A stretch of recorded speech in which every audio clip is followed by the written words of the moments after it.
Assalamualaikum warahmatullahi wabarakatuh. Alhamdulillahi wa kafa. Wassalatu wassalamu ala nabil mustafa wa ala alihi wa sahbihi ahli sidki wal wafa, amma ba'd. Faqala Allah azza wa jalla fi kitabihil karim, Qul hadhihi sabili ad'u ila Allah ala basiratin ana wa man ittaba'ani wa subhanallahi wa ma ana minal musyrikin.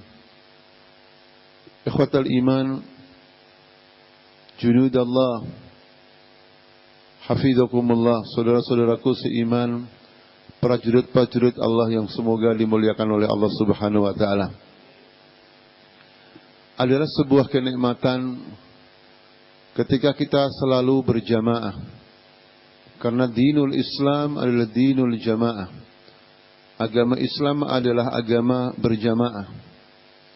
Seseorang yang merasa benar, merasa tenang dalam berislam, sementara tidak melibatkan dirinya dalam gerakan jamaah, maka dia tidak mengetahui tabiatul Islam. Dia tidak mengetahui karakter daripada ajaran Islam. Maka kajian kita pada siang hari ini dalam rangka mensyukuri nikmat Allah yang bernama jamaah, kita agar yakin, agar kita tentram berjamaah, sementara di lapangan dakwah ini jamaah banyak sekali. Maka tema yang kita ambil pada siang hari ini adalah sifatul jamaatis sahihah, sifat-sifat jamaah yang benar atau kriteria jamaah yang sehat. Tema ini diharapkan ketika kita berjamaah benar-benar berdasarkan dalil yang benar sesuai dengan Alkitab dan Sunnah. Yang kedua, tema ini urgen dalam rangka memahamkan diri kita sendiri dan saudara-saudara kita akan adanya perbedaan antara satu jamaah dengan jamaah yang lainnya. Walaupun semuanya jamaah adalah intisab, ya, berafiliasi kepada Islam, tetapi kita bermujahadah, bersungguh-sungguh untuk mengetahui jamaah yang benar. Dan jamaah yang benar ukurannya bukan sebuah nama, tetapi jamaah yang benar ukurannya adalah muwasafat atau sifat kriteria. Sehingga kita tidak terjebak dalam kebanggaan kita terhadap jamaah tertentu tanpa dibarengi dengan muwasafat kriteria yang disebutkan dalam Quran dan Sunnah. Bapak Ibu sekalian, hafizakumullah, sifatul jamaah as-sahihah kita ambil dari sebagian dari ayat Quran, nanti diperkuat ayat-ayat yang lain. Tetapi kriteria ini kita ambil dari surat Yusuf ayat 108 yang berbunyi, Qul hadhihi sabili ad'u ila Allah ala basiratin ana wa man ittaba'ani wa subhanallahi wa ma ana minal musyrikin. Saudaraku sekalian, sebagaimana sering kita fahami bersama-sama, kalau ada ayat Al-Quran dimulai dengan kata kul, maka itu menunjukkan li'azamatil makul alaih, menunjukkan firman Allah yang jatuh setelah kul adalah syai'un azim, sesuatu yang agung, sesuatu yang besar. Dan firman Allah yang dimulai dengan kul ini ternyata berbicara tentang jamaah dakwah, menggambarkan bahwasanya bobot kualitas atau kebesaran seorang muslim adalah ketika dia menjadi bagian dari gerakan dakwah. Karena dakwah merupakan wazifatul rusul wal anbiya, tugas daripada nabi dan rasul. Maka tidak ada kedudukan yang lebih mulia daripada kedudukan ketika kita bergabung dengan gerbongnya para nabi, para rasul yang berdakwah mengajak umat manusia untuk hanya menjadi hamba Allah atau hanya beribadah kepada Allah. Nah, apa sifat-sifatnya itu? Yang pertama, sifatnya adalah wuduhut tariq. Ya, jalan yang jelas, at-tariq al-wadih. Dari ungkapan kul hadhihi sabili, katakanlah wahai Rasulullah, hadhihi ini jalanku.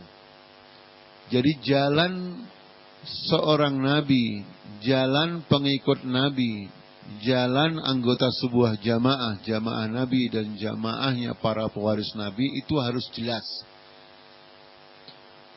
Dan kita tahu semua ketika Nabi ditanya oleh ketua kabilah Bani Syaiban, ila ayyi syai'in tad'un nas ya akha Quraisy, wahai saudara Quraisy atau Muhammad, orang kafir makanya baca sallallahu alaihi wasallam, kamu ajak kemana umat manusia itu?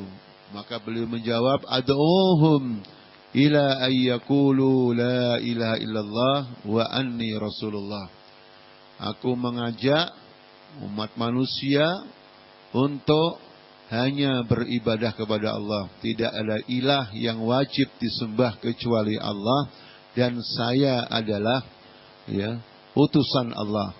Berarti di sini ada tauhidul uluhiyah war rububiyah, dalam menuhankan, mengilahkan hanya kepada Allah, dan uswah yang mutlaqah, teladan yang mutlak hanya Rasulullah sallallahu alaihi wasallam.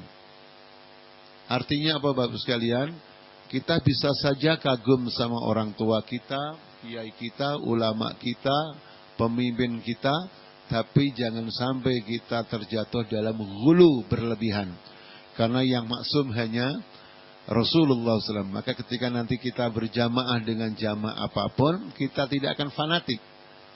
Soalnya kalau kita tidak fahami dari awal, bisa jadi sebuah ormas Islam atau jamaah Islamiyah, ketika Quran dihina, diam, tetapi ketika kiainya dihujat, kenapa ghulu berlebihan?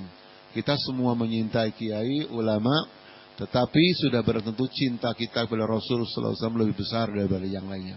Ini yang dicontohkan oleh salafun saleh seperti yang dialami oleh Az-Zahabi rahimahullah. Beliau mengatakan, saya menyintai Syekhul Islam Ibnu Taimiyah, guru saya, tetapi cinta saya kepada Allah dan Rasulnya lebih besar. Sehingga walaupun kita menyintai guru, kita tidak akan jatuh dalam ghulu. Karena dalam kitab akidah diantaranya di antara sebab penyimpangan orang-orang yang beriman dulu menyimpang menjadi musyrik, di antara sebabnya adalah al-ghulu. Sampai ada buku yang judulnya Al-Ghulu Fid Din, risalah magister di salah satu negara di Arab. Kemudian yang kedua Bapak sekalian, kita akan tenang, tentram hidup di dunia ini ketika kita bergabung dengan suatu jamaah yang punya sifat wuduhul amal. Wuduh al-amal. Kerjanya itu jelas. Sebagian orang bergabung dalam sebuah jamaah, ormas atau partai. Sebagian orang biasanya hadahumullah, semoga Allah memberikan hidayah. Saya kalau bergabung jadi apa? Dapat apa? Sekarang di beberapa pojok-pojok kota itu, mari bergabung menjadi anggota dewan gratis tanpa mahar. Bagaimana berjuang. Jadi dari awalnya saja sudah bagi-bagi kursi, wa ma adraka ma kursi. Nah, sebuah jamaah Islamiyah kerjanya itu jelas, yaitu dakwah. Makanya ayatnya berbunyi ad'u, aku berdakwah. Sehingga ketika menjadi bapak, menjadi ibu, menjadi karyawan, menjadi karyawati, menjadi kiai, menjadi santri, menjadi presiden, semuanya sama. Inti kerjanya adalah dakwah. Makanya ada ungkapan dalam dunia dakwah, ad-dakwah qabla kulli syai'. Dakwah sebelum segala sesuatu.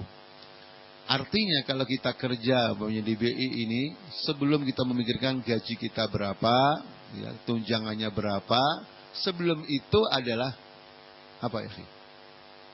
Dakwah. Kalau kita menjadi dosen, ya, di perguruan tinggi manapun, swasta atau negeri, maka yang kita pikirkan di situ kita bisa berdakwah atau tidak. Bukan kalau gajinya berapa. Walaupun gaji penting. Soalnya juga supir-supir kita itu tahu, Ustadz, gajinya kecil ya. Makanya dosen itu kalau mengajar ukurannya kok cuma gaji, ya minal masakin. Ya, termasuk di masakin mertua dan orang tua. Bisa saja doktor minal masakin, doktor golongan 3A atau 3B, istrinya 3, Bapak Ibu. Itu kira-kira muzaki atau mustahik. Tapi yang penting dimanapun kita berada, ya ikhwah, kerja kita sebagai seorang dai. Apakah melalui potensi kita sebagai penceramah, potensi kita sebagai manajer, potensi kita sebagai karyawan, potensi kita sebagai seorang yang ahli lobby. Karena dakwah artinya mengajak, bukan dakwah artinya sekedar ceramah. Kalau ceramah yang bisa sebagian orang saja. Masuk TV sebagian orang saja, karena TV kecil nggak bisa masuk semuanya. Tetapi kalau kerja dakwah ukurannya adalah potensi apapun yang kita miliki dalam rangka membela ajaran Allah, itulah kerja dakwah. Maka wuduhul amal. Baik bapak atau ayah, ibu, anak, menantu, mertua, dimanapun berada, profesinya apapun, kerjanya itu jelas, yaitu sebagai da'i. Karena ajarnya berbunyi ad'u. Dan ad'u fi'il mudhari', kata kerja. Berarti dakwah itu harus apa? Kerja. Dan kata fi'il mudhari' adalah menunjukkan tikrar, kudusu tikrar. Peristiwa yang berulang. Sehingga dakwah kita tidak 5 tahunan sekali. Kayak partai politik 5 tahun sekali berdakwah. Tapi kita adalah partai dakwah, partainya Allah yang dakwanya setiap saat. Yang ketiga adalah wuduhul ghayah. Karena Allah berfirman, "Qul hadhihi sabili ad'u ilallah." Ya, aku mengajak umat manusia semuanya ilallah, kepada Allah. Ini namanya wuduhul ghayah. Orientasinya, tujuannya jelas. Jadi kalau kita berdakwah melalui ormas kita atau partai kita, bukan ilayya, ikutilah saya, ikutilah jamaah saya, ikutilah partai saya, itu sudah inhiraf, menyimpang. Karena dakwah, siapapun orangnya, profesinya apapun, harus diajak mengikuti ajaran Allah. Kalau ilayya kepadaku, mengkhawatirkan dakwah seperti itu akan melahirkan at-takdis atau takdisur rijal, yaitu mengkultuskan tokoh yang sering kita ceramahkan di masjid ini. Ya. Jangankan beliau itu benar, salah pun kita bela. Karena beliau itu wali. Beliau itu sudah sampai tingkat makrifat hakikat. Sementara kita ini baru saringat. Jadi kalau beliau itu kelihatannya minum minuman keras, itu kelihatannya saja. Sebenarnya dia itu minum aqua, cuma kamu gak paham saja. Kalau dia itu tidak sholat di masjid, gak pernah kelihatan sholat, wali namanya. Sholatnya itu adanya di Ka'bah dia. Rohnya. Nah ini kan seperti itu, kadang-kadang di negara-negara Islam masih ada peninggalan-peninggalan. Karena apa? Dakwanya tidak ilallah, ilayya. Dan bukan ilaina, kepada kami. Karena kalau kepada kami akan melahirkan at-ta'assub, fanatisme golongan, fanatisme madhab, fanatisme organisasi, fanatisme partai. Jangankah orang semacam kita, semacam saya atau Bapak Ibu, walaupun doktor, tapi doktor akhir zaman, tinggal sisa-sisa saja. Ulama dahulu ya, orang sekelas Abdullah Al-Karhi rahimahullah, itu ulama terkenal dari madhab Abi Hanifah rahimahullah. Beliau mengatakan, kullu qawlin, kullu nassin yukhalifu ma alaihi ashabuna fahuwa muawwalun aw mansukh. Setiap nas, keterangan teks yang ada dalam Quran dan Sunnah yang tidak sesuai dengan pendapat madhab kami, madhabnya beliau Abi Hanifah, maka ayat itu atau hadis itu harus dinasakh, dihapus, nggak berlaku, atau ditakwil, ya, dipahami dengan pemahaman yang jauh agar sesuai dengan pahamnya madhab Abi. Orang sealim beliau bisa kena ta'assub. Kalau tidak, wuduhul goyah. Karena orang ngajak ngaji bukan agar masuk Islam, tapi agar masuk madhabnya.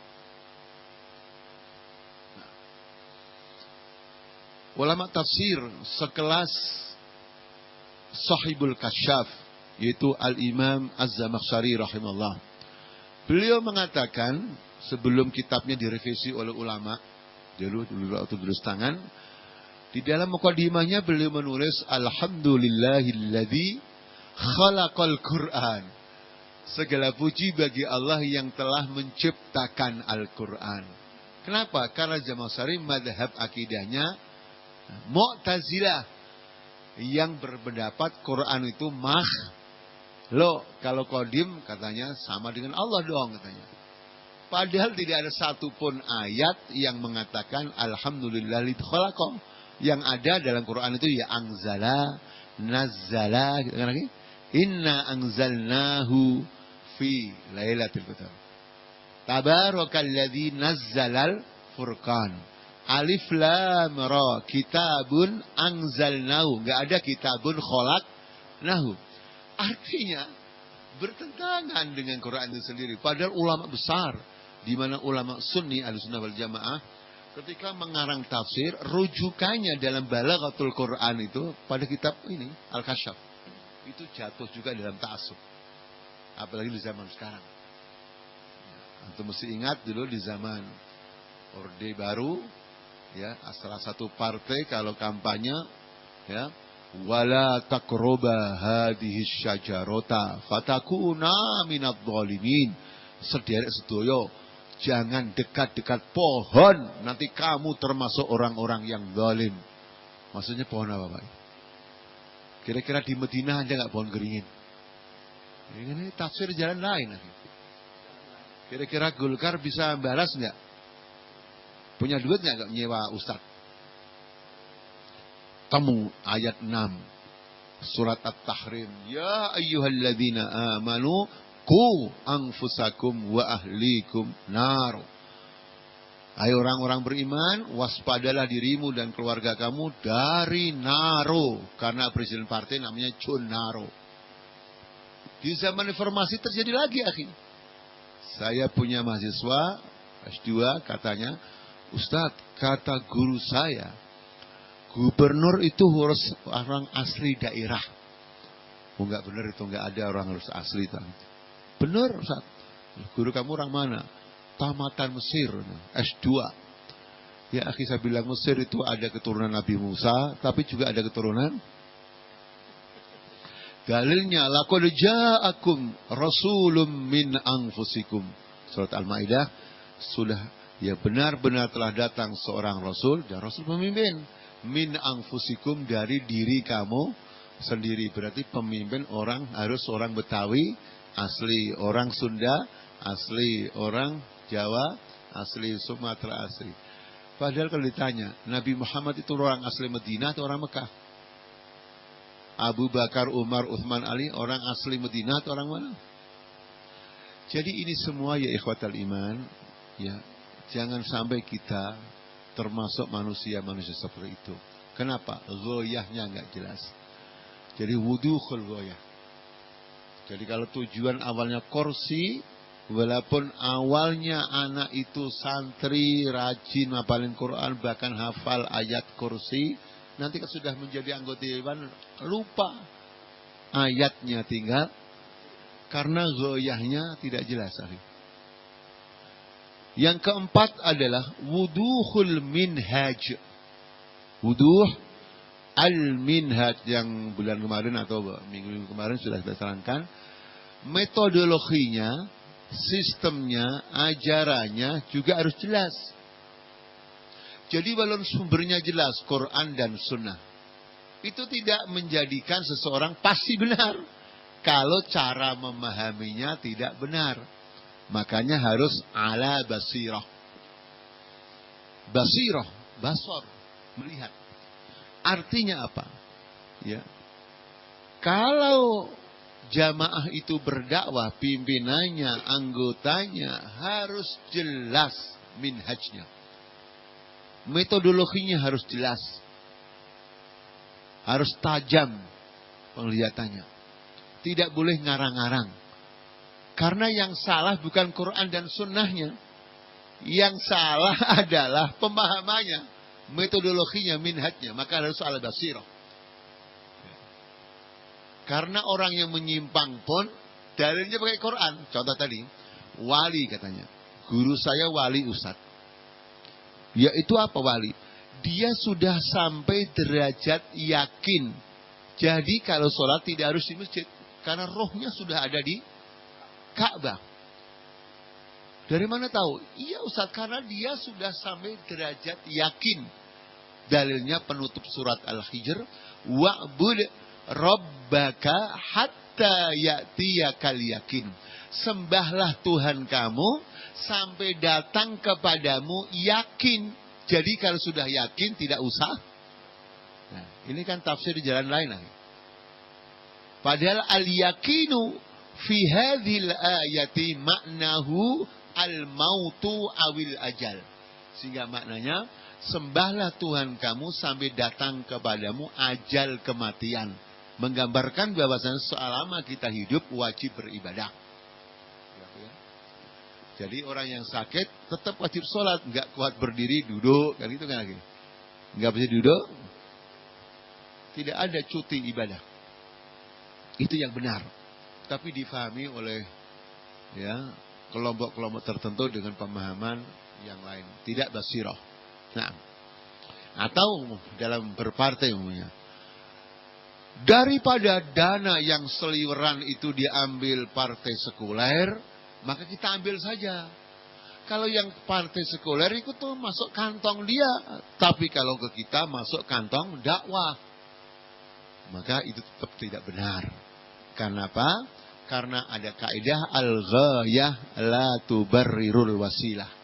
Tujuan yang baik tidak bisa menghalalkan segala cara. Umpamanya kita menjadi pengurus masjid sudah 3 tahun masjid enggak selesai-selesai. Kalau gitu, Pak, uang ribanya, Pak, korupsinya daripada ke tempat lain kasih masjid aja. Tetap tidak boleh, akhi. Allah itu nadhif, jamil, thayyib, maka tidak menerima kecuali yang jamil, yang thayyib, yang nadhif. Nah, supaya kita muhasabah jelas lagi ya. Kemudian yang kelima, di antara kriteria jamaah yang sehat, jamaah yang benar yang insya Allah diridhai oleh Allah adalah al-qiyadah al-mukhlisah. Adanya pemimpin yang ikhlas. Karena nggak ada dalam Islam dalam sejarah jamaah tanpa ada pemimpin. Bismillah. Makanya begitu Rasulullah Sallallahu Alaihi Wasallam meninggal, tuwfiya Sallallahu Alaihi Wasallam. Saya bertanya, sahabat yang orang-orang yang paling tahu tentang Islam, sibuk ngurusi kuburannya Nabi di mana atau sibuk siapa penggantinya? Nah, penggantinya. Menggambarkan bahwa kepemimpinan dalam Islam adalah sesuatu yang aulawiyat, skala prioritas. Makanya tidak boleh umat kosong dari kepemimpinan. Nah, kepemimpinan dari jamaah yang benar itu harus al-qiyadah al-mukhlisah. Makanya ayat berbunyi, Kul hadhihi sabili ad'u ilallah ala basiratin ana di sini saya Nabi sallallahu alaihi wasallam. Jadi kalau kita ingin berjamaah dengan sebuah jamaah ya di dunia ini, maka lihat pimpinannya yang benar-benar murni perjuangannya untuk Allah Azza wa Jalla. Saya tidak mengatakan bahwa jamaah itu malaikat, pemimpin manusia, anggotanya juga manusia. Qad yakunul mar'u mukhti'an. Bisa jadi 1, 2, 3 ada yang salah. Tapi maksud saya secara umum jamaah itu menggambarkan muasafat kriteria di sini. Kalau yang salah-salah ada aja. Ya, jangankan kita sekarang di zaman Nabi juga ada yang salah. Yang penting kalau sudah salah, cepat bertobat, mau diberikan nasihat. Ya. Tetapi al-aslu pada dasarnya pemimpinnya harus ikhlas. Yang kedua, yang selanjutnya yang kedua 1, 2, 3, 4, 5, 6. Yang keenam adanya al-jundiyah al-muti'ah. Ada pasukan, ada anggota yang taat. Makanya di situ setelah ana wa manit taba'ani, dan orang yang mengikuti aku. Saudaraku sekalian hafizakumullah, pengikut yang taat. Kalau ada jamaah kerjanya pecah terus, ya itu udah ada sesuatu pasti. Naam, jamaah adalah jamaah manusia, bukan jamaah malaikat. Ada ya ikhtilafat dakhiliyah, perselisihan internal itu ada, tapi pada akhirnya bisa diatasi. Bukan kalau jamaah pecah bikin jamaah baru, partai pecah bikin partai baru, pesantren pecah bikin pesantren baru. Itu muskilah. Berarti tidak taat.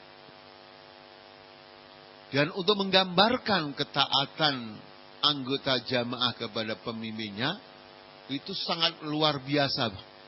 Karena apa? Dijadikan satu paket dengan taat kepada Allah. Ya kan? Surat An-Nisa itu. Ya ayyuhalladzina amanu ati'ullah wa ati'ur rasul wa ulil amri minkum. Hai orang-orang yang beriman, taatlah kepada Allah, taatlah kepada Rasul dan pemimpin kamu. Cuma agar tidak menjadi anggota ya, yang pasrah bongkoan, yang fanatik, maka di dalam Quran diberikan ya, aturan adab. Taat kepada Allah mutlak. Taat kepada Rasul mutlak. Tapi taat kepada pemimpin tidak mutlak. Makanya ayatnya ketika taat pada Allah ada ati'u, taat pada Rasul ada ati'u. Begitu ulil amri minkum, tidak ada ati'unya. Karena taat kepada pemimpin walaupun wajib, tetapi tidak mutlak. Karena hadisnya mengatakan, la ta'ata li makhlukin fi maksiatil khaliq, innamat ta'atu fil ma'ruf. Tidak boleh taat ya kepada makhluk sementara berbuat maksiat kepada Allah yang menciptakan. Ketaatan kita kepada kebaikan. Tapi selama pemimpin jamaah itu tidak maksiat, walaupun perbedaan, tapi ya pemimpinnya tidak maksiat, kita harus mengikuti pemimpin. Jangan ada anggota jamaah yang ngeyelan, merasa pendapatnya lebih benar daripada pemimpinnya. Makanya kalau memutuskan awal Ramadan, memutuskan awal Syawal, ketika umat berbeda harus mengikuti pemerintah. Karena keputusan hakim itu menghapus perbedaan. Tanpa kita harus melihat pemerintah kayak apa. Karena itu untuk kepentingan kaum muslimin sendiri. Saya contohkan. Kita kok ngeyel di Indonesia ini. Di Mesir, di Saudi, di Mesir itu ulama-ulama, saya bertanya, sering masuk hotel atau masuk penjara? Ikhwan, masuk penjara gantian. Yang rektor, yang imam, tetapi begitu pemerintah Mesir menentukan Ramadan atau awal Syawal, ada yang demo? Taat sudah nggak ada gunanya. Gitu. Di Saudi tidak selama ulama di Saudi itu bebas. Ulama yang dicurigai oleh pemerintah karena mungkin kritis, ketika raja mengumumkan awal Ramadan kada, awal Syawal kada, udah ikut semua. Di Indonesia, Allah. Ada yang selisih 2 hari, 3 hari. Padahal sudah ditentukan Majelis Ulama dan Departemen Agama. Majelis Ulama kumpulan daripada ormas Islam. Tapi sebagian ormas ada yang ngeyel, merasa paling benar. Yang rugi siapa, akhi? Orang kafir kan melihat umat Islam itu disuruh senang aja gak bersatu. Kan senang aja Syawal. Disuruh senang aja gak bersatu. Saya khawatir ada orang berpikir kalau kita bisa berbeda, kenapa harus bersatu? Yang benar kan kalau kita bisa bersatu, kenapa harus berbeda? Secara fikih ahkam ya ikhwan, ya akhwat, ya. Salat Idul Fitri itu hukumnya sunnah. Sementara menjaga persatuan hukumnya wajib. Jadi jangan sampai keyakinan fikih dalam hal yang far'i membatalkan sesuatu yang sifatnya maka sebuah jamaah harus dipimpin oleh orang yang alim, yang munsif, tidak sekedar ketokohannya.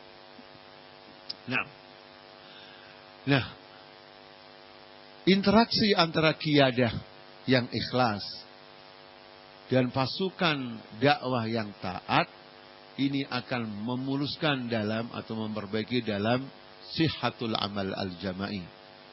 Amal jama'inya sehat. Kerjasama dan sama kerjanya sehat. Karena ada organisasi atau jamaah yang tidak sehat kerjasamanya. Karena antara qiyadah dan jundiyah bentrok, tidak rukun. Afan lagi kadang-kadang jamaah hanya mengatasi perbedaan kecil, solusinya mubahalah, saling melaknat. Bagaimana teman seperjuangan hanya menghadapi perbedaan-perbedaan kecil, solusinya saling melaknat. Atau nggak puas bikin jamaah sendiri. Sama dengan rumah tangga. Kalau sedikit cekcok suami istri harus cerai, lama-lama Pak kita punya istri nggak? Saya bertanya lah, ada nggak rumah tangga yang tidak pernah ada perselisihan? Ya rumah tangga saja berselisih, beda kepala. Bahkan satu orang saja bisa berbeda. Makanya Imam Syafi'i rahimahullah berbeda pendapatnya ketika di Irak dan ketika di Mesir. Makanya ada kaul qadim dan ada kaul. Jadi satu orangnya berubah. Apalagi jamaah, jutaan orang anggotanya atau ratusan ribu. Suami istri saja yang cuma 2 orang, cuma satu rumah, lebih sempit lagi, satu kamar, lebih kecil lagi satu rumah. Ya, ada lagi tuh. Itu aja berbeda bisa terjadi ya ibadallah. Makanya harus jelas hubungan antara qiyadah dan jundiyah.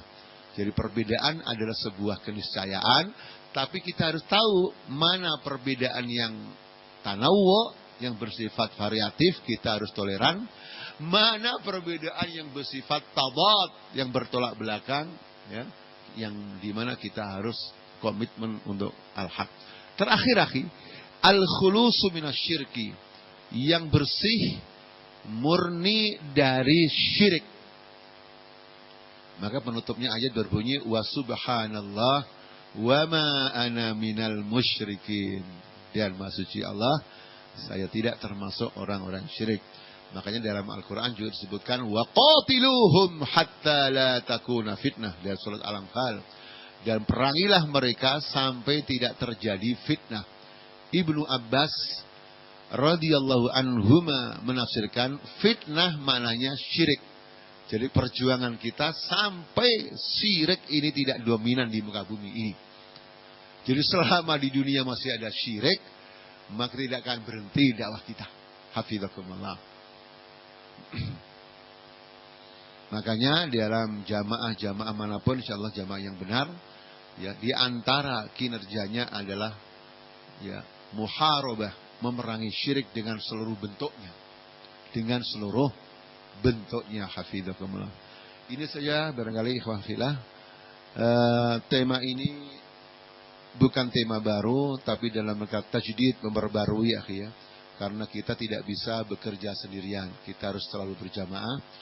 Dan biasanya ya, kalau kita ceramah di depan aktivis jamaah yang latar belakangnya berbeda-beda, itu sering ada pertanyaan, ya Ustadz, dakwah yang benar itu dakwahnya jamaah yang mana? Semuanya mengaku ahli sunnah, dan semuanya Al-Quran dan As-Sunnah. Kan gak mungkin lagi antum atau saya menjawab, ikutilah jamaah saya. Itu ilmiah atau kampanye, akhi. Ikutilah partai saya, itu kan gak ilmiah. Kampanye namanya. Nah, jawabnya diantaranya ini. Selain juga surat At-Taubah ayat 119. Ya ayyuhalladzina amanu taqullah wa kunu ma'as-shadiqin. Dan kamu harus bersama orang-orang yang benar. Nah, ini diantara muwasafat al-jamaah as-shadiqah. Kriteria dari jamaah yang benar. Namanya apapun saja.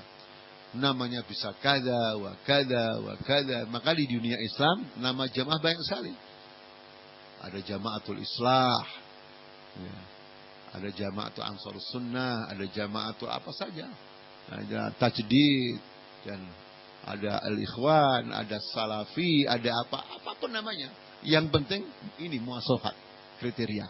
Kita tidak fanatik dengan nama sebuah jamaah, karena bisa saja jamaah sekian banyaknya sebagian besar yang benar, tidak hanya satu-satunya. Karena berbeda yang selalu ulang-ulang. Kalau di zaman Nabi, jamaah yang benar cuma satu. Yaitu jamaah yang dipimpin oleh yang lainnya salah. Ikut karena kita bicara. Kalau jamaah sekarang, nggak bisa kita mengenai jamaah saja paling benar. Yang ada sekarang itu jamaatun min jamaatil muslimin. Jadi kalau kita bergabung dengan satu jamaah, pada dasarnya kita ini bagian dari jamaah umat Islam yang banyak. Di mana tetap innamal mu'minuna ikhwan.